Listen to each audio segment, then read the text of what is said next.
Tuwing may regla ang babaeng bilanggo, lagi niyang binabali ang kanyang chopsticks habang kumakain.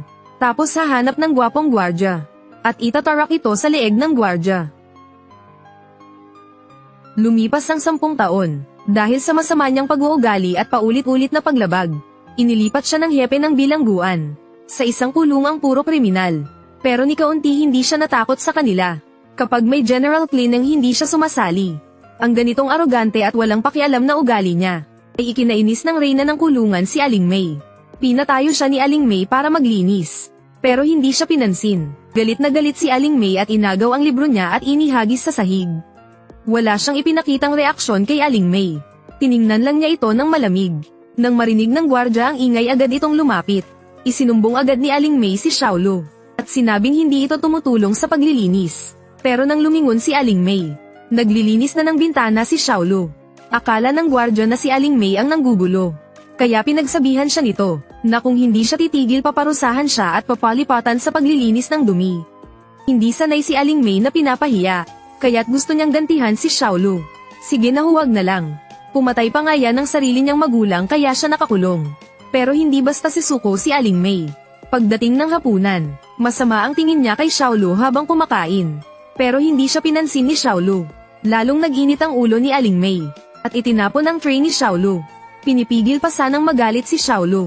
Pero tuluyang nagalit siya sa sinabi ni Aling May. Pinakakinamumuhian ko ang mga hindi marunong rumespeto sa magulang. Oo, pinatay ko ang asawa ko. Pero sobrang mahal ko ang aking mga magulang. Ika'y isang halimaw na walang utang na loob sa mga nagpalaki sa'yo. Hindi pa rin sumabog si Xiaolu. Tumayo lang siya at nilinis ang nadumihang bahagi ng kanyang damit. Dahil may plano na siyang ipalasap kay Aling May ang ganti. Pagdating ng gabi at oras ng tulog, biglang may sigaw mula sa selda, si Aling May. Hawak-hawak ni Xiaolu ang straw na may laman na methanol. Kung kikilos ka matatalsikan ang mata mo ng likidong ito. Nakakalason ito, methanol ang laman. Kapag na-absorb ng katawan, kahit hindi mamatay mabubulag ka pa rin. Talagang natakot si Aling May. Kahit utot hindi siya makapalabas. Wala siyang nagawa kundi umatras.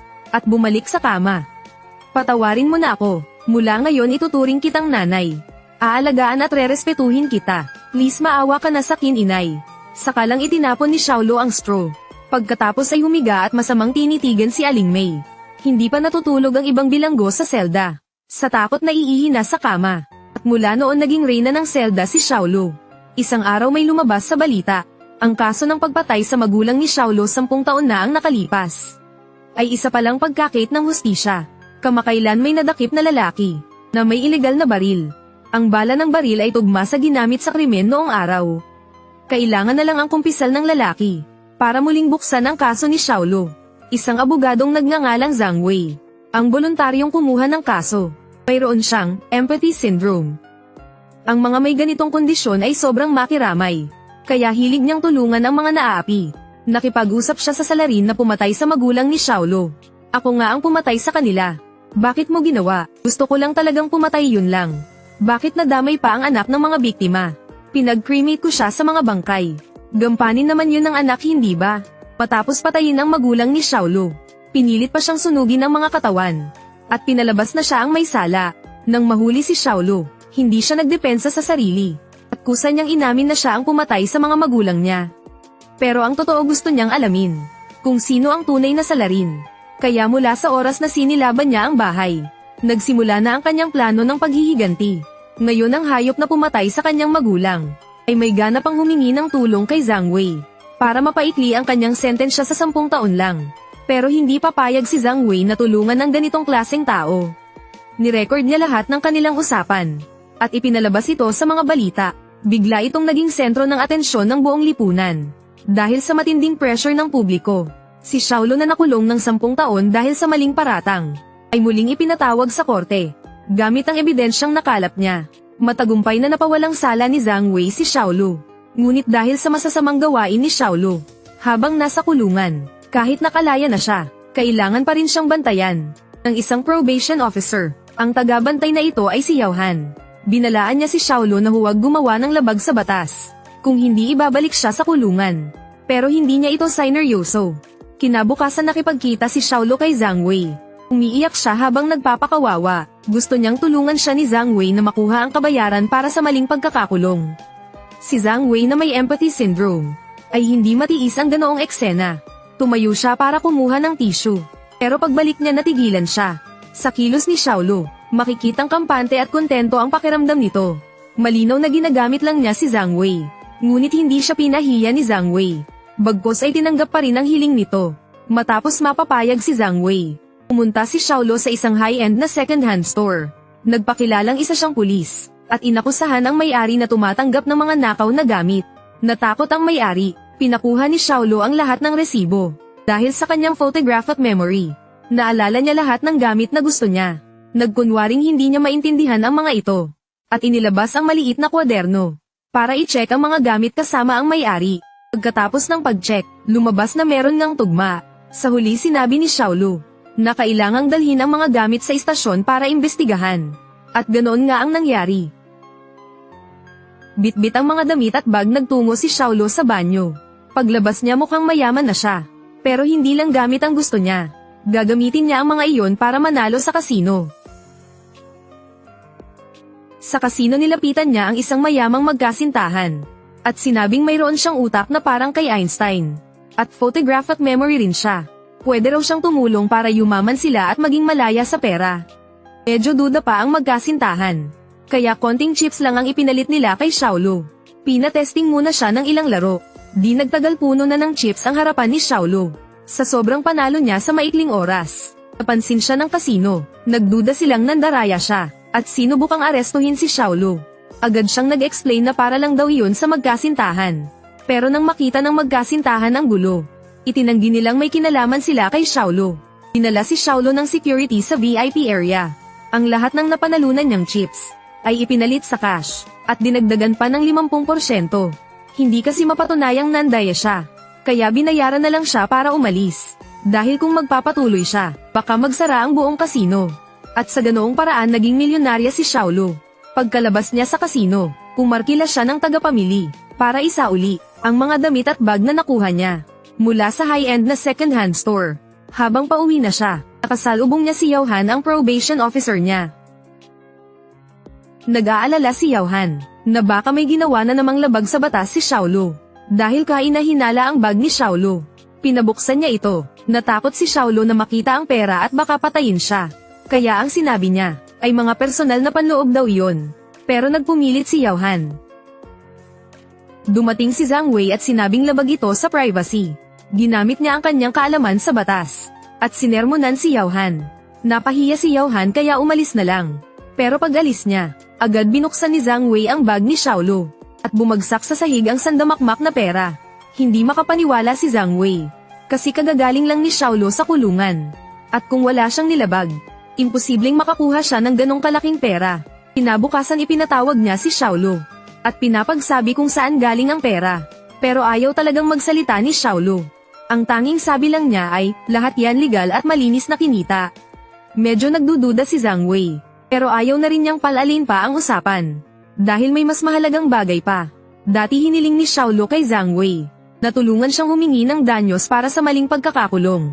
Nagawa na ni Zhang Wei ang mga dokumentong kailangan. Pero may kondisyon siya bago ito isumite. Lahat ng perang kinita ni Xiaolu ay kailangang ideposito sa bangko at ipasakamay sa kanya. Kahit ayaw ni Xiaolu napilitan siyang sumunod para makuha ang danyos. Dahil ang halagang makukuha niya ay mas malaki ng 10 beses sa pera niyang kinita. At wala na rin siyang gana na makipagtalo pa kay Zhang Wei. Mas mahalaga ngayon na simulan ang kanyang plano ng paghihiganti. Pero binabantayan siya araw-araw ni Yauhan. Kaya kailangang matanggal muna ang abalang iyon. Pinatrace niya sa hacker na kaibigan ang cellphone ni Yauhan. Para malaman niya ang eksaktong kinaroroonan nito. Ang hacker na ito ay si Duo Ching. Agad niyang nakuha ang lahat ng impormasyon tungkol kay Yauhan. Pagkatapos ay nagpadala siya ng text na may peking mensahe ng panalo. At may kasamang link na kainahinala. Si Yauhan talaga, ni hindi nagdalawang isip at agad nag-click. Mas malala pa. Nag-click din siya ng confirm. Sa sandaling may access na siya sa lokasyon ni Yauhan. Nagsama si Xiaolu ng taong susubaybay sa kanya. Pero laking gulat niya na si Yauhan ay seryoso sa pagbabantay sa lahat ng kanyang nasasakupan. Isa sa mga nasa probation ay muling nagsimulang magnakaw. Nagkakaw ng kotse. Nahuli siya mismo ni Yauhan. Pero hindi ito isinumbong ni Yauhan. Bagkus pinabalik niya ang mga ninakaw sa may-ari. At kinuha na ni Xiaolo ng video ang buong eksena. Tinanong ni Johan ang lalaki kung bakit siya muling nagnanakaw. Ang sagot niya, nasa loob ng kulungan ang mahal ko. Dinala ni Xiaolo ang mga litrato kay Johan. Nang makita niya ang sariling larawan, napahanga pa siya sa sarili, ang gwapo ko pala sa camera. Bagay na bagay, di ba? Ang linaw ng kuha, grabe. Gusto mo ba akong ligawan? Walang masabi si Xiaolo. Pinalaan niya si Johan na huwag na siyang pakialaman. Kung hindi ikakalat ko ang mga larawang ito, at isusumbong kitang nagtatanggol sa kriminal. Matapos maalis ang abala kay Johan, pumunta si Xiaolo sa isang mamahaling ospital. May balak siyang patayin doon ng isang tao. Isa sa mga kasabwat, nasangkot sa pagpatay sa kanyang mga magulang. Ang target niya ay si Professor Lee na nakakonfine sa ospital. Nagkunwari siyang nurse at pumasok sa isang silid. Pinindot niya ang emergency call button para maakit ang mga totoong nurse sa nurse station. Pagkakataong iyon, ginamit niya para kunin ang code ng gamot vault. Pagkabukas kinuha niya ang 2 bote ng gamot. Pagkatapos ay nagtungo siya sa kwarto ni Professor Lee. Kahit naghihingalo na ito ngayon, para kay Xiaolo, kailangan pa rin niyang personal na pumatay kay Professor Lee. Para mapawi ang kanyang galit, inalis niya ang oxygen mask ni Professor Lee. At ang pamilyar na ubo nito, agad nagpabalik ng alaala, noong nakamaskarang si Professor Lee, ay kasabwat sa pagpatay sa kanyang mga magulang. Ngayon personal na niyang wawakasan ang buhay nito. Habang binubuksan niya ang IV bottle para ihalo ang gamot, biglang dumating si Attorney Zhang Wei. Pinalaya kita para lang gawin mo to. Sa tingin mo ba ito ang tama? Pero sarado ang isip ni Xiaolo. Hindi niya pinakinggan si Zhang Wei. Para lang daw itong hangin na dumaan. Nang makita ni Zhang Wei na hindi siya papatinag, agad niya itong pinigilan at pinatumba. Saka siya dali-daling dinala palabas ng ospital. Gusto niyang malaman kung bakit galit na galit si Xiaolo kay Professor Lee. Pero ayaw nang magpaliwanag ni Xiaolo. Galit na galit siya dahil naudlot ang kanyang plano. Binalaan niya si Zhang Wei na huwag nang makialam, at ang trabaho lang nito ay ipanalo ang kaso ng kabayaran. Kung hindi pupunitin ko yung bibig mo, dumating ang araw ng pagdinig para sa kabayaran. Akala ni Xiaolo formalidad lang ito. Tapos ay uupo na lang siya at hihintayin ng pera. Pero laking gulat niya nang muli na namang manggulo si Zhang Wei. Dahil gusto nitong bawiin ang isinampang kaso ng kabayaran. Ang dahilan, ang kaso ng pagpatay sa mga magulang ni Xiaolo, ay hindi pa ganap na nalilinawan. Kaya kailangang ipagpaliban ang pagdinig. Hanggang sa tuluyang matapos ang investigasyon. Biglang natawa si Xiaolo sa galit. Sa isip niya gusto na niyang pasabugin ang ulo ni Zhang Wei. Gusto ko na talagang pitpitin ang bungo mo, tingnan ko lang. Kung puno ba talaga ng utak iyan o puro hangin. Ginagawa ko lang ito para sa kabutihan mo. Tumayo si Xiaolo at umalis. Pagbalik niya sa bahay, tumawag pa si Zhang Wei sa kanya. At puro pangaral ang sinabi. Sobrang inis ni Xiaolo habang nakikinig. Kailangan mong matutong makiramay sa iba, bago ka manakit. Magdalawang isip ka man lang sana. Bukod sa gantihan ng kasamaan ng kasamaan. Maganda pa rin ang mundong ito. Babaguhin kita, layuan mo ako.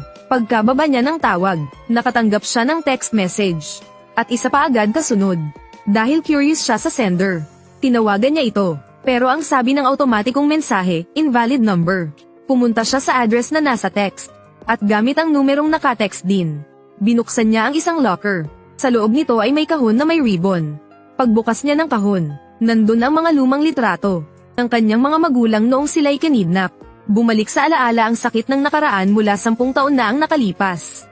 May many akis na palihim na kumukuha ng video. Ang babaeng may utak na parang kay Einstein. Ano kaya ang kahihinatnan? Napansin ni Xiaolo na kinukuhanan siya. Pero hindi niya agad kinumpronta. Hinatay niyang lumabas ang lalaki mula sa CR. At bago pa makareact ang lalaki, kinuha niya ang cellphone nito. Tumakbo siya papunta sa banyo para silipin ang laman. At ang laman, puro malalaswang video at litrato ng mga babae. May sariling cloud storage pa ito. Mukhang ginagawa niyang hanap buhay ang pamboboso.